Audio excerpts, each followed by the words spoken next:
What is up, folks? If you're listening to this podcast, you're interested in AI and how to scale it up to basically do the repetitive tasks you don't want to ever do again. Make sure to check out the rest of this episode because that's what we're going to be talking about on the High Tech Podcast. What is up, folks? Coming back from whatever weird things we'll decide to do with editing because breaking the fourth wall, we're still trying to figure out some stuff about some new intro ideas. We're getting serious. This is serious time on the High Tech Podcast. Serious. About intros. But before we do that, just a reminder, make sure to check us out on the interwebs. We are all socials at High Tech Podcast or at High Tech Pod. If you're like, there's two of them, you clearly have not been listening to the episodes recently. There's always been. Make sure if you want to hit us up, email us inbox at hightechpod.us if you want to be on the podcast. You want to tell us how wrong we are during this episode while we talk about scaling AI. Will and I have said this on multiple occasions. We are not AI experts. We are just two weird guys who like to talk about AI, and you guys keep listening to it. So if you have thoughts about what we say, you want to tell us, you can hit us up at inbox at hightechpod.us, or make sure to go to our website, hightechpod.us as well, because it's gonna be important, especially for this episode, because this is our first kind of React episode to the kings of React, one might actually argue. I didn't think about this. All hail. The corridor crew is the ones who kind of started the React thing. They did the VFX artist React thing all a while back about Sonic the Hedgehog. I don't know if you remember that being a thing on the internet, the original Sonic the Hedgehog before they changed it. They were like the video who reacted. I don't know that. this. Have you ever seen that? Oh, you don't know that? No. Wait, I'm not familiar. quick history fact for you, Will. Because I'm now in an office that makes me a professor. I mean, I guess technically I am a professor, but I feel more professory here. The Sonic the Hedgehog movie, when they're first going to release it, they released a clip of Sonic the Hedgehog, and Sonic the Hedgehog looked very different. They made him look very real. And the internet, as it does, roasted them hard, and they did a VFX artist react to Sonic the Hedgehog. It was the first one. It wasn't supposed to be a series. It was just them reacting to that episode. Gotcha. And it ended up being their most successful series on YouTube. And now they're super famous, as opposed to just super famous. Now they got lots of stuff going on. So anyway, but yeah, before we do that, I didn't ask you, man, how's the week going so far before we jump into things? Another day in paradise. We're making the best of it. And, you know, it's funny you get to ask me. I know you're just trying to turn the mic, but frankly, folks, if you're watching, you would recognize that Josh's week is really the week we want to know about, because he has an immaculate background behind him at this point. Josh, what have you done? It's coming together, man. So as all of you know, we moved into a new house in the beginning, right before Christmas, which is totally something you want to do. Don't do that. But nope, don't do it. It's stupid. But anyway, we moved in and we wanted to repaint stuff. So if those who've been watching the podcast know that my background changed, I was in a new office because I have a new office in my new house. But if you've been paying attention, there's been boxes and stuff just like on the floor because we've been waiting to paint. And so I didn't want to hang anything until we had things painted, because that's just dumb. Just wait till it's painted and then put holes in the wall. So that's where we're at. But my wife and I gave up because we have a 1-year-old at painting ourselves, because the new house is quite bigger than our old house. And so when we got one room done in a month and a half, we decided this wasn't going to keep happening. So we hired some people to come in and paint, and they painted this office today the first time. So I'm not gonna lie, I wanted this to look cool on the episode. So like a crazy blitz, I came home and in an hour and a half put my office back together. And there's still a bunch of stuff on the corners you can't see in a camera angle, but there's I made sure closets are behind for. Yeah, exactly. I made sure what's behind me is set up. Yeah, so I'm quite excited about this new office setup, because I've wanted to visualize my obsession with Lord of the Rings for a long time, and this is my moment. Well, what this unfortunately means to me, because we share that obsession generally. We watch, folks, if you're not familiar, if we haven't said in the past, we watch the trilogy, the extended trilogy, once a year, Josh and I. We've been doing that for... It's right there. There's the gold box that we watch. A very long time. Perfectly next to the One Ring to rule them all, as it should be. But you've done everything, right? You purchased for me a gift, the sword Anduril, Yes. right? Yep. Forged Yeah. from the shards of Narsil. Like, that's the Yeah. only Lord of the Rings paraphernalia I own. But then you did this. You also did that, right? Yes. Oh, I so finally, yeah, I moved. I went for it. Some of them were Christmas presents. But fair. turns out, fun fact, you can buy a ton of Lord of the Rings decorations off of Amazon, like decent ones. So most of what's in my office, other than the sword behind me, that's a gift from my brother-in-law. That's Appropriate. a ring wraith sword, is when behind me. when you Yeah. asked me though, you started this out with what have you been up to this week, and it's like, yeah, that's why I wanted to put the attention on you, because the only thing interesting that I'm up to is playing the game Brotato, folks. If you're not familiar with the Still playing game Potato. Brotato, I've put the picture up on Not a screen, so sponsor, anybody but we wouldn't watching mind can it if you'd like to, yeah, Potato. you know. Be a great time. Brotato is an amazing little roguelite where literally all you do is move yourself around. There's no other mechanic to It's a great gameplay time. besides building your run. But Josh has done this beauty behind him, and I have been playing Brotato. So I think that your week is the We winner. all have our moments. Yeah. Well, this is what I needed since I just bought a couch that was significantly more expensive than I wanted to, and our washing machine went out. So I consider this You got to take the wins where you get them. a gift for this week. I spent more money today than I would prefer, Will. I gotta be honest. In So there. anyway, yeah, but I'm super excited about this. My little professor space is coming together. There's still a couple things that need to be done.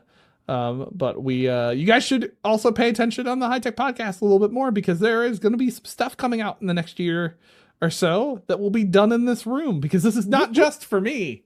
Yes, I'm going to have fun with it. It's a gift to the people? It's a gift to the people, mainly Will and I, because we're actually going to be using this. It's been getting the nickname the studio in the house now, because it's Will and I are going to be doing some stuff in here, and it's going to be a good gave time. me some ideas. Let me make sure I write that down. Cool. Now, Josh, we are here for the High Tech Podcast, which means we're always talking about things that are high tech. And right now, there's nothing more high tech than the pencil. AI. Oh, sorry. Oh, no. Shut up. No, I'm joking. Than AI, right? And so we're always dealing with this. It's something that's happening. Josh, of course, brought us. Have we talked about it before? AI? Is this new? Never heard of it, actually. Yeah. Alfred Einstein? No, but anyways, that was a really bad triple entendre. Yeah, yeah. I'm turning it over to Josh shortly, helping us segue a little bit here, a little bit softly. But I do want to say that what we're about to dig into is, of course, first our first React video, but in some capacity, but also one of those moments where, like, you talk about something, you go, oh, yeah, duh. Like, yeah. Why didn't we think of that? Oh, wait, we've kind of thought of it, but it's like, you think about what we're about to talk about in scale and what we can do with AI and how people, like, I don't know, people come up with like dumb episodes or dumb ideas of tools that they're making or AI to solve like their vacuuming problems.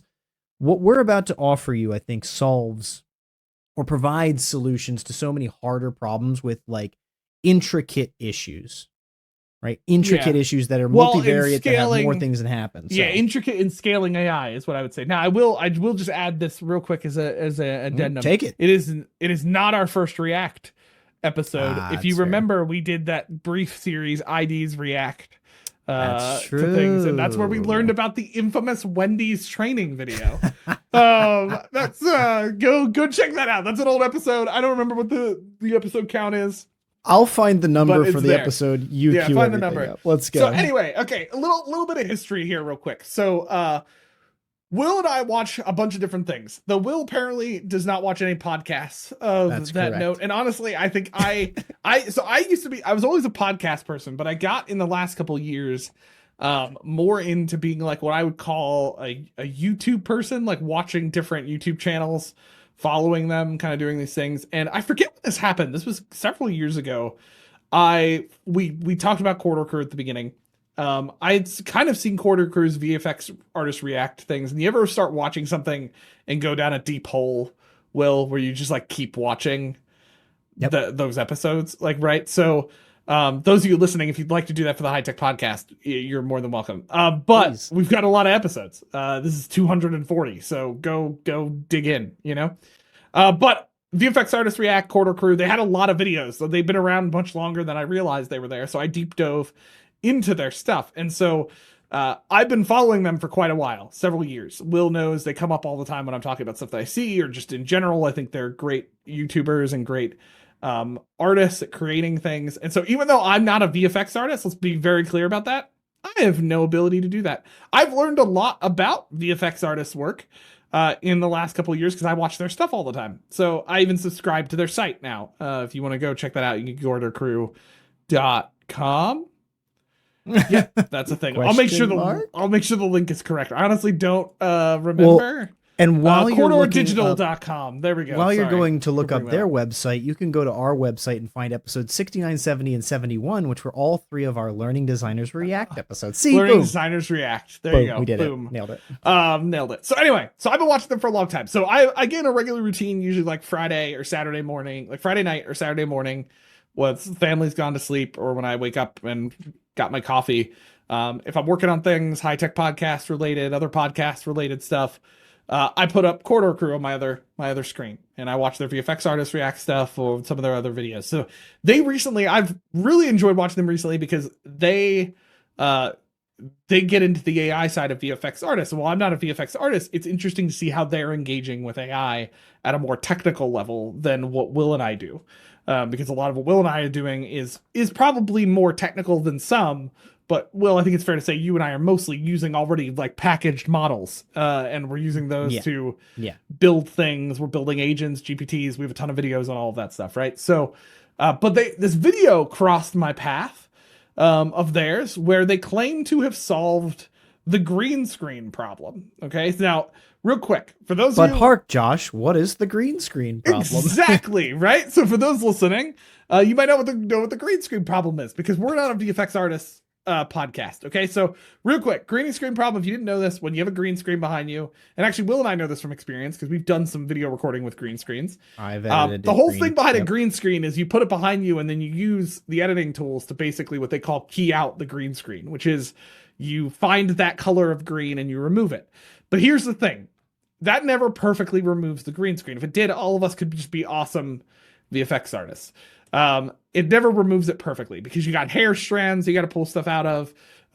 You got what they call spill, which is like the green will show up on people, so they've got to like edit that off. And so a lot of that is like manual editing that the VFX artist does. Okay, that's an oversimplified version. If you want to learn more about what actually entails with that, go check out Corridor Crew stuff. Okay, because they'll give you more details, right? But so they got this idea.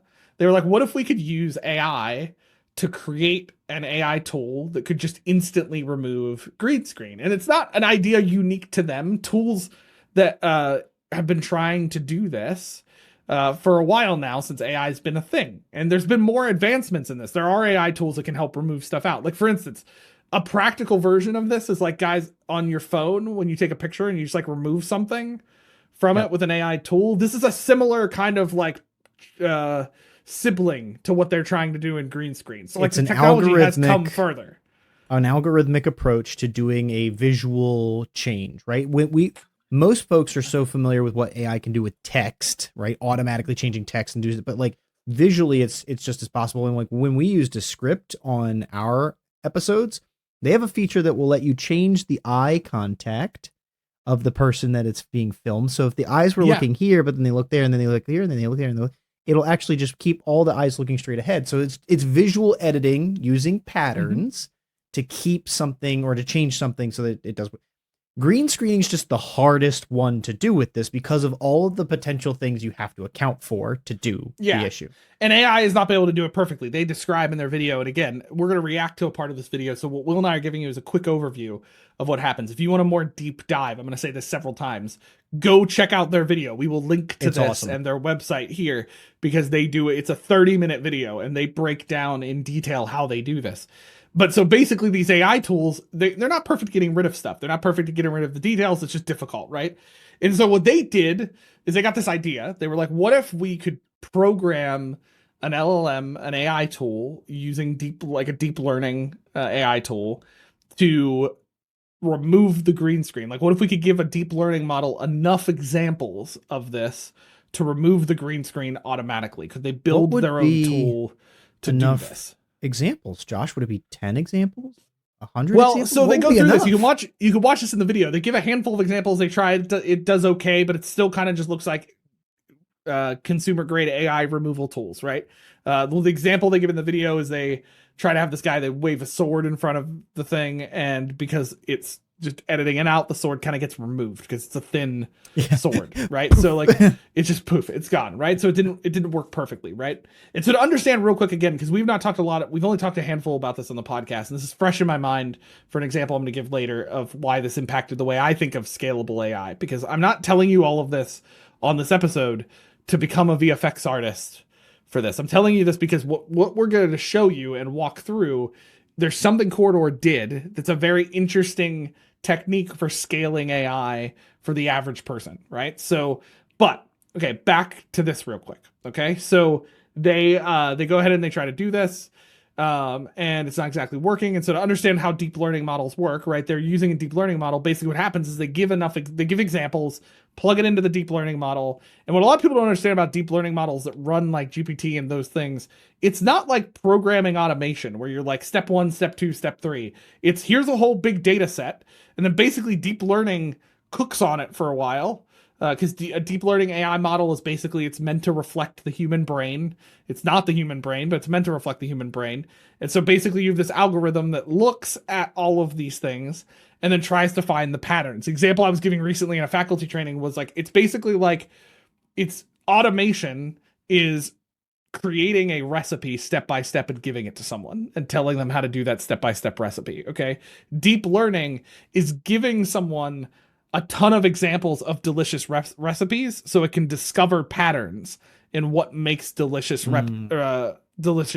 recipes. So what they decided to do was feed a deep learning model a bunch of examples of bad keyed out green screens and then an alternate version of a good keyed out green screen. Now, go watch the video, because what's really interesting is they do this like 100 times or something, and it's still not working. And so he has a moment when he realizes we need to up the amount of examples. And so they actually use AI to generate and create millions of examples of good and bad green screens. So they actually use CGI and AI to create a bunch of scenes with green screens, and then they feed into the deep learning model a good example and a bad example, and they kind of feed this in. Now this is my summary version of it. If you watch their video, he'll give you a much more detailed breakdown of what they do. But what they ended up doing was they fed these millions of examples into this deep learning model, and then I think at this moment, we share the results. Okay, so let's jump back. Here's some examples of what they're going to do. And we'll feed into their final example, right? So here's what they got, folks. Let's take a look. Okay. Oh boy, looks like it's kind of working, fellas. Dang. Wow. Wait. Wow. I'm looking at those colors on the hair. I like the music, by the way. Whoa. Dude, wait, pause on that. I want to see that motion blur. Pause. That unmixed color. Again, you're totally right. That's not just despill. That's actually accounting for the transparency. Water. No way. No way. Jordan, you gave me the. So I want to pause real quick, because for those who don't follow VFX or React or anything like that, I had to explain some of this to Will when we were jumping in. Note why this is very difficult. If you have these cups over here that are in front of the green screen, you've got to like key out the green screen behind the water in the cups. And this is my layman's term version of it. But why this is so hard is because like normally someone would have to like brute force with their own abilities editing out that green screen. And so if a cup is rapidly moving, imagine trying to like cut out the green. Editing a photo is hard. Editing a single this is a screen grab right here. This moment, this is a pause. If you were to edit what you see here, that would take forever. But you're doing it to video, which means any of the editing that's taking place is in motion. Either you have to do it frame by frame, which is ridiculous, or they've built, like truly CGI experts and stuff like that have built platforms, algorithms already that help account for that, but none of them doesn't just remove it. So note, they're all reacting this way because this is basically like an impossible thing to key. Like Yeah. this is like an impossible thing to remember. All the hair, both of the water glasses. Yeah. Yeah, the weird like rainbow clown headdress this guy's wearing. It's a whole thing. Okay, so keep that in mind as you're watching The rest. hardest shot to ever key in my career. There's no way I'm gonna regret this. I'm gonna say there's literally no way you keyed this. Fun fact: he regrets it. No way, you didn't right? save this. There's no way. This is not gonna work. Dude, give me a week and I will maybe do one of those shots. No way. Boom. Whoa. Can it do the double? Reveal. Through the glass. Whoa. And that is working. Also, I want to drink 2 glasses like this from now on. Just a side note. Yeah, right. Why not? Wow. Dang.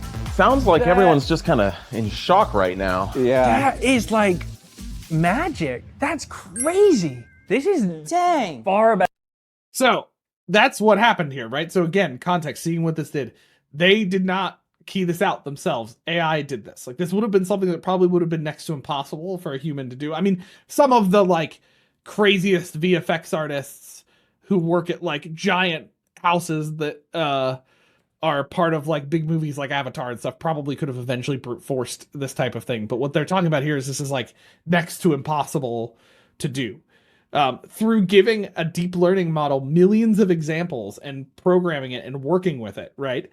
He was able to create an AI model, which they've now shared open source. So if you're listening to this and you're interested in this type of stuff, you're a VFX artist, go check this out. Corridor is just sharing this to people, but they've basically created a model that can just key out green screen, which is like wild to me. Yeah, it's a very crazy concept. When I was that you in could do my this. master's degree program, this is almost 10 years ago, not quite, but almost.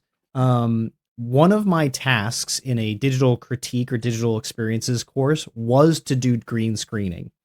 And I'll tell you, it was one of the funnest projects because, and why that was relevant is learning designers typically get involved in much more than just writing a syllabus or course blueprint, right? Learning folks make videos, record stuff. So, and I had been doing that in my day job. Doing green screen keying, green ski. green skiing. It Oh, the takes green time. You know, Yes. there's features for it, but it's like if you want it to look good, the solutions for my project. Okay, here's the easy part. We won't go too much further than that because it's not about green screen, right? But green skiing. My solution to the problems of green screen was to stand as still as possible, was to not move, was to not pick things up. Like I had to film myself and cut myself into scenes and stuff and do whatever. And the best way to do it, to make it easy for me and not mess with the editing, was to stand still or very slowly move into position and hold that position. These guys are doing it because when they're thinking about the problems they're trying to solve for, they're talking about the Battle of Helm's Deep. They're talking about Star Wars. They're talking like the solutions they're thinking of where these AI tools are going to be used are your top-notch animated moments of fight scenes and big wars and creating worlds that don't exist. Avatar, the blue people, right? Like it's an amazing thing that they've What are you accomplished. talking about? That's a real world. It's a documentary. Wait, what? That's the plot twist. James Cameron just found another planet, and he's That's been Nat Geo? documenting it the whole time. Yeah, it's the whole thing. No, yeah, like this is what they're looking at. They're looking at like large movies and things like that. And here's the interesting thing, just a quick note, because we've talked about this in different episodes, right? There's gonna be the immediate people that's like, oh great, now this is gonna replace all of the people who do all of the green screen editing and all of that things.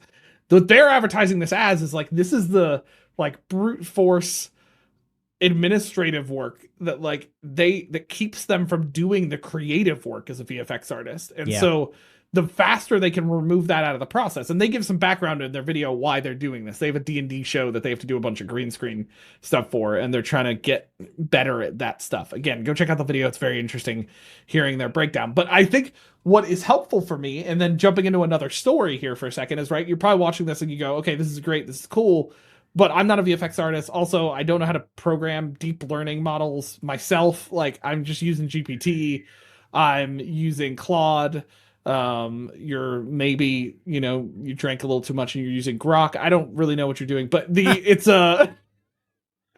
sorry. You're using AI model. You're like, well, how does this impact my ability to use AI? Well, let me give you a story here for a second. Okay, let me go back. So this past Friday, I watched this, right? Some point last week or something like that. So this past Friday, I'm needing to create a video script that will eventually get put into an AI tool and create a video for AI training that we're doing for our institution. And it's, yes, I get the irony that a video that's training people on AI is also AI audio. Love it. I actually think it's fun. So that's what we're doing, right? So I need to create this script, right? So, and I've gotten to the practice. I really love AI tools for creating scripts, and here's why. It doesn't just have to generate the script for me. What I've often done is connected into a bunch of resources that I have it generate, just real quick, my own workflow. I have it generate kind of what I call a narrative outline, where it's like an outline, but it's not just points. It's more like written out key ideas that I'm going to build on. And then I'll edit that outline pretty significantly, because usually AI goes crazy and creates a whole bunch of stuff, and I don't like half of it. So I remove it, but it helps me organize my thoughts, especially when I need to do it quickly, right? Because I need to get the script done in a couple hours on a Friday. And I needed the video to cover everything from what AI is to our data security levels at our institution to examples of AI, and all do it within a new framework that we're releasing called a 4I framework for engaging AI. And so that's a big ask to do in 10 minutes. So it took me a lot of work with the AI tool. But here's what happened. I was explaining this to Will. I eventually got to a point where I was like, okay, the only way I'm going to know that I've timed this perfectly is if I take the elements of the script that I have and I throw it rough into my AI tool, just hit generate, and do a quick time count on where we're at and get like a ballpark of where we're at. So I did that for a couple sections of the script. And I'm starting to get frustrated because like I want this to be no more than 10 to 11 minutes, okay? And I have like squeezed this thing down to like 12, 13 minutes. But I was like, I refuse to give up at 12 minutes. Like I'm so close to like 11 minutes. I want it at 11 minutes because it's a part of a 5-part series of videos. So they're going to have a lot of other videos that they have to watch. So I need this like squeezed down to as tight as possible, right? And so I got this idea from the video they were doing that I was like, well, I have enough sections of the script already timed out. So I was like, could I get my AI tool, which I was using a Claude-based tool in Notion to do this, surprise. I was like, could I get it to review the other sections of the script that are accurate time counts to get it to predict, to do the math to figure out what the average word count is to a minute, and then have it go to the introduction and shave off a minute from the introduction without killing any of the key content in it. And so the way I made sure it knew how to do this is I bolded what I thought was key content. So it knew bolded content is key stuff. So we don't want to lose that concept, right? So I did it. I watched it do the math. It literally was counting each word in each section, and it was comparing against minute counts. And then I bated breath, watched as I let it revise my intro. Quick plug for Notion. I love in Notion that I can click a button after it edits something and it shows me the edits it made in like edit version, like Google. It's great. Awesome. So I was able to see that, shaved it down. I copy and pasted it after I read it first because, you know, I know how to use AI. So I read it first, and then I put it into the AI tool I was using, well said, and I hit generate. And folks, I'm not joking. The final count was 1 minute and 2 seconds. Okay. Oh. That's nuts. Okay. It brought it down from the original, which was like 4 minutes long, to 1 minute and 2 seconds. Because it was able to evaluate what you were already doing, though how like you gave it the content that it could make the adjustment. Yes. Now that unlocked something in my brain, because as I'm doing this, my brain goes back to this corridor video. And I was like, okay, how did they scale their AI model? Well, they gave it hundreds, millions of examples of good and bad stuff. And the key is they couldn't have done this by themselves. So they used AI to create those examples. Right? Because they just needed to feed it a ton of data. So it was like, if I use AI, hypothetically, I could generate a ton of scripts, then plug those into an AI tool, get the time counts for them, label those time counts, and then have it analyze those scripts to get a perfectly time accurate model of pushing out scripts. Now, I still need to test all of this stuff, but given the examples I've seen in corridors and examples I've seen other places, that's how deep learning models work. Isolated data, a lot of the data, the more data you give it, the more patterns it figures out, and the more patterns it can figure out, the more variables it can deal with. I mean, that's at the end of the day what happens in corridor. I mean, that's your experience, right, Will? Well, it's almost like that's why Anthropic stole 700 million books to get human-generated learning. Yes, there's illegal ways to do this. Right. But we're talking about quantity, right? That's the point of this. That's what they needed. Yes, that was why they stole all those books. They needed quantity. If you have 5 examples, it can only do so much. If it triangulates or creates this relationship across 500 examples, you're going to get closer and closer, but 700 million, like that's how you're actually getting GPT having, like, I actually had to have a conversation with my AI assistant today. I was like, wait a second. Every time I was working on this code project I'm working on, it would come back around to certain moments, be like, all right, so in a metaphorically speaking, this is actually how this is working. It's trying to explain a code to me and make it sensible. And for a little bit, I kind of enjoyed it. I was like, oh, cool. It's kind of a funny little metaphor. It was making something, I don't even remember. It was like driving or whatever. But then I realized how much more time it was taking me to read its solutions and deal with its processing, when every time it sent me something, it was in metaphor. And I'm like, no, we're done with this, right? But that's how humans speak, and that's how humans try and instruct each other, is to use metaphor to make something more relatable. I literally had to tell it, like, stop with the metaphor. Okay. We are doing practical, code-focused work here. Stay on target, right? And it was like, oh, yeah, noted. My bad. We're going to stop using metaphors. Next submission, it still gave, like, metaphorical titles to everything that it did, but it didn't write in narrative form metaphorically. Nonetheless, that's what it's doing. That's how it's having these conversations with us. That's why it reacts this way. It's using all of this human speech, which tends to use metaphor, to communicate with me. Now you apply this to the green screen thing, it can handle hair, it can handle water, because it's had so many examples of what that looks like good and so many examples of what it looks like bad. And I think that's maybe even the first lesson before we start to talk about scale. The first quick lesson out of Corridor Crew's effects is, don't just give it the good examples. It's useful to give it bad examples so it can make the comparison, and it helps it make, because at the end of the day, we all talk about AI having some level of consciousness or awareness. It doesn't. It is not human. It's a pattern recognizer. I mean, that's all it is. Patterns, at the end of the day. Exactly. Like I was just doing this for training for faculty. Like, the idea that all of you need to get as we're talking about AI, whether you're somebody listening to this podcast and you're just like, you just use ChatGPT at work to write your emails, or you're somebody who's like Will and I, who is using AI at a different level, where we're using agents, we're using tools to do things for us, or your Corridor, where you're just like building magic boxes that remove green screens. Like the reality you need to understand is that the key to really getting how you engage AI is understand that it isn't conscious. It's not a person.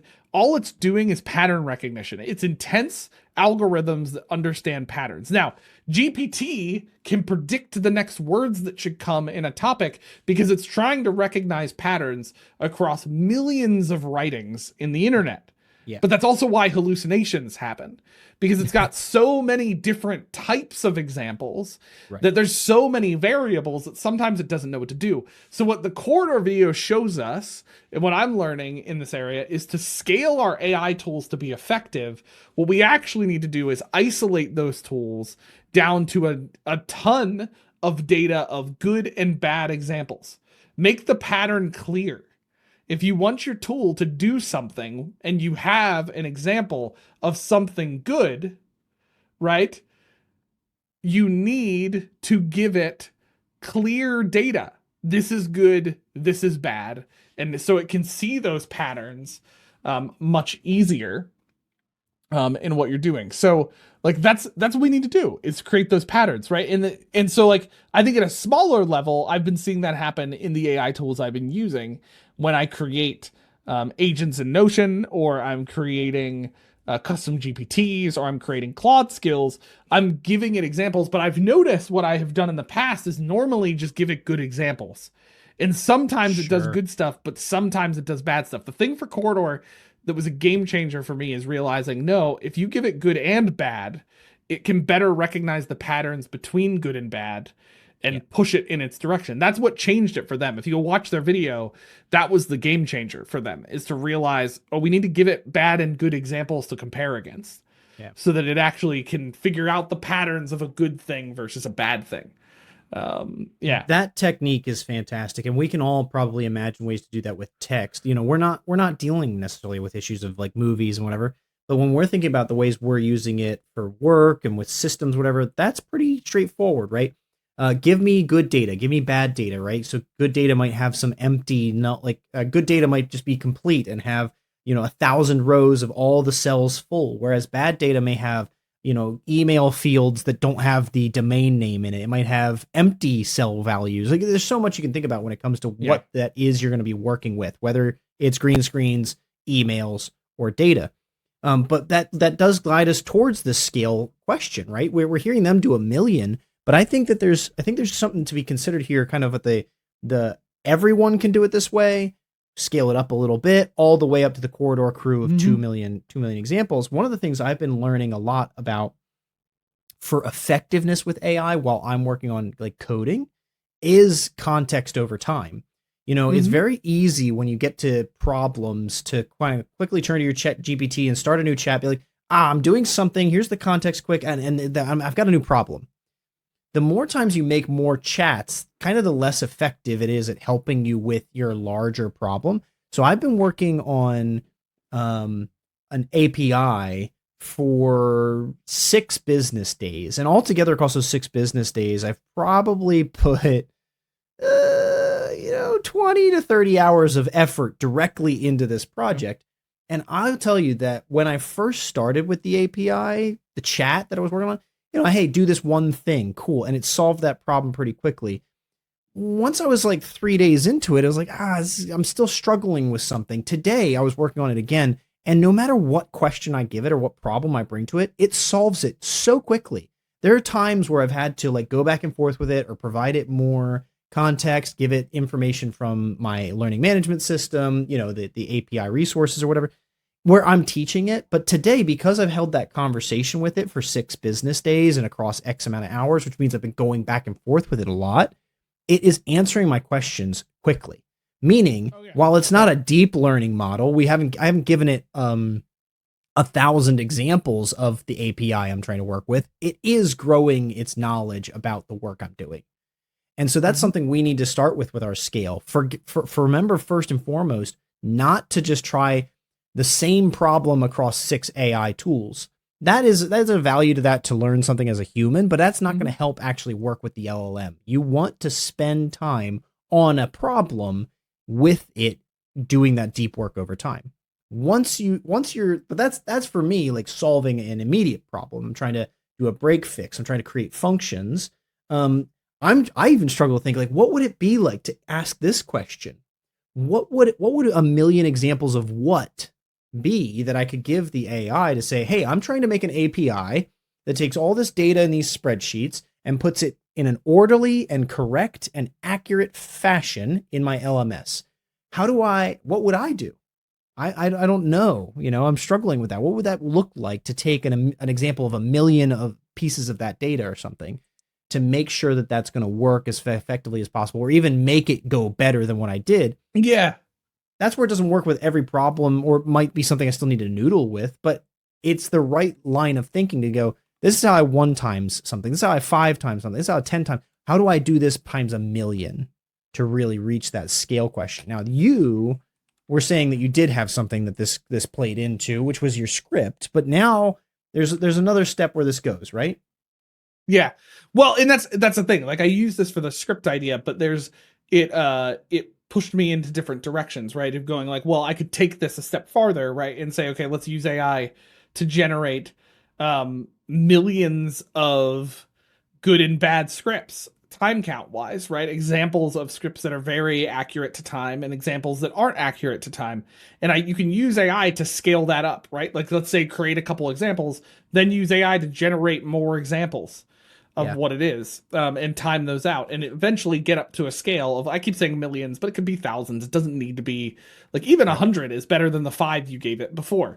Right. So you generate these up. And what was a game changer for us on our team was thinking, well, if we did that, we could in theory create a GPT tool that could just generate time accurate scripts, that could edit scripts down to time accurate scripts. Because you don't need a custom LLM to do this. You can build a custom GPT in ChatGPT, or a Claude skill, or an agent in Notion, and you can use these same techniques to scale that thing up to a focused space. Because that's all those things really are. Custom GPTs, Claude skills, agents, really all they are is what Will is talking about. A more singular focused chat tool that's built on context ahead of time so that you don't have to give it all the context in the prompt, right? And so you could do that type of thing. But then it's scaled to other ideas of like, well, could we give it and use AI to help us create this, like thousands of examples of good courses versus bad courses, and build a model that could actually then edit and create and be a thought partner in creating course content, and editing courses. I know it's possible because I've seen other people do it, but to me, it was kind of the code cracking of, okay, this is how to think differently about how we're engaging with AI. It's not, how can I create, prompting is important, right? So knowing how to create the prompt, using agent tools, creating good scripts and instructions. But at the end of the day, it's examples of good or bad things. Like to your example, Will, how do I create a bunch of examples of like Excel files that are good and bad versus these options, right? Start with, you've got to have a repository already of a bunch of Excel files that you've created that are good and in the same format, right? Pull those, upload them. But then here's the trick, right? Take those Excel files, ask AI, figure out what would make them bad, okay? Then ask AI to do that to all of them, okay? Then go through and look at them, make sure that it's done it to all of them. Then re-upload it into your model or your custom GPT and tell it, here's the good examples, here's the bad examples. All of a sudden now you scaled from having to manually edit those examples to bad to having AI help you do it. And then ask AI to create more of those examples, so that you can keep giving it data on the patterns. It needs to be able to see patterns so it can register different variables. That's at the end of the day. Most of the reasons your AI models don't do exactly what you wanted it to do is, one, you didn't make it clear what you wanted. You just said, make this thing. And turns out in the internet, there's a trillion examples of Excel files, and a lot of people who do them poorly. So like you get that weird version, right? The other thing is, it needs to understand the patterns that you identify between good and bad in these examples, right? And so anybody teaching you how to do prompting will tell you to do examples. But what I'm telling you to do is scale that up. If you want to scale an AI tool from being able to solve one problem in a chat to being able to be an assistant tool to multiple people, I think one of the key moments to scaling it is starting to get enough example data so it can see bad patterns and good patterns to the point that it can start to handle the multiple variables your team's going to throw at it. That's, I think, the simplest takeaway from this corridor video and from what I've been discovering in my interactions with AI. It's part of the reason, Will, I try to push all of you to Notion, because part of the reason my Notion tool AI has gotten better is because it just keeps getting more examples of what I do that's good and bad. And so it's basically like having a chat bot that has a ton of context about what I do. And being able to leverage that, right? I've noticed over the last year or so, as I've been using Notion AI more, it's been getting better at doing things I want it to do because it has more examples of me using it. And so it has more examples of context that's good and bad about doing it. Now I have to play with maybe creating a data section of my database that's called bad Notion and a section that's called good Notion. I think that'd be a fun experiment, you know? Well, and all the more that's demonstrating how it's not even just your second brain, but almost your first brain. Like it's closing in on like everything that you do and think and process. And you know, we've made the jokes before about, and not jokes, but like we've joked about the fact you use it to like write as me and make it like cheerful or whatever. Yeah. And to give it our because you just voice. say cheers all the time, and apparently that's what the internet identifies as cheerful. Is that which is a funny but thing. like even the faculty we were speaking with at Lancaster Learns was saying like, oh, some of the issues of cheating and stuff like that.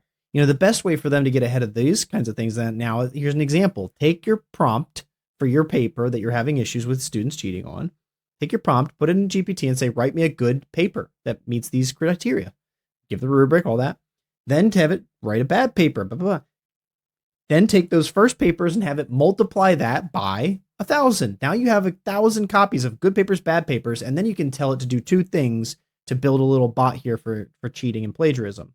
One, use this corpus of 2,000 papers to help identify if anybody's cheating, right? If looking for copyright, copy and paste issues and whatever for your students. But two, then you can say, when someone submits, evaluate whether or not their writing was generated by an AI, because it now not only has 1,000 examples of good papers and 1,000 examples of bad papers, but it has 2,000 examples of AI written papers for your prompt. And it is less likely that your students are going to have it write 1,000 copies of the paper you need and then write the most unique 1,001th version of that paper to try and beat you at this, right? Like if you can get that far ahead of the learners, you might actually make a tool that could find an AI generated paper without having to pay for Turnitin, which you know what I mean? I just don't think that those kinds of products are really worth it, but this is a real problem and it could help you get to identifying cheating sooner, easier, quicker by making that. Can I give just a quick caveat as somebody who has reviewed the top 6 AI detection tools? Just real quick, what Will is saying is absolutely true, but it is not definitive that they used AI. So it is just a resource to help guide your conversation. Do not build, because what Will just described is exactly how CopyLeaks built their tool to detect AI. They just connected it to millions of AI papers. And so a lot of these AI detection tools, what they're doing is telling you the likelihood of it being written by AI. Absolutely. There is still a chance that a human just chose to write that way. Like it is, we have to be very careful. My hot take is AI detection is basically impossible. So move on. Josh and I just got a new episode because we could talk that through, because I wouldn't say impossible, but I do think I would put it in the world of like risk mitigation or cheating mitigation, right? I agree. We're not going to find 100% this is AI written, but could it help us? 100%. I agree. I just think we have to be careful. Let's put that on as an episode idea as a fight, because Will and I clearly are not aligned yet on this. Ding, ding, ding, ding. So that's a different topic, but the principle still stands. The large amount of data is scalable. It's a starting point. And so if you're looking to scale AI up to something that's beyond just like using it yourself, you're looking to see how your team can use it to be a thought partner, assistant in what you're doing. I think what Corridor shows here is an example of how scaling up is done by connecting the right data. Intentional data with the right patterns is what's going to start getting you there. And encourage you guys all to check that out and do that. Cool. Folks, you know where all the information is going to be. It's going to be over on our website, hightechpod.us. That's where everything is all the time. We've always said all the different things we do. We stopped kind of doing the socials at the front and the end, but if we keep you at the website, you're going to have everything you need. So find all of that information there. Especially for this week, because we'll have the Corridor video and things there. So please go watch that. We've only watched a section and given our analysis of it. Go check out for yourself what they're doing. It's super cool. Enjoy the nerdery. All right, folks, that's a wrap on another week of the High Tech Podcast. Thank you for joining us as always. Empowering minds. Embracing tech. Cheers. Cheers.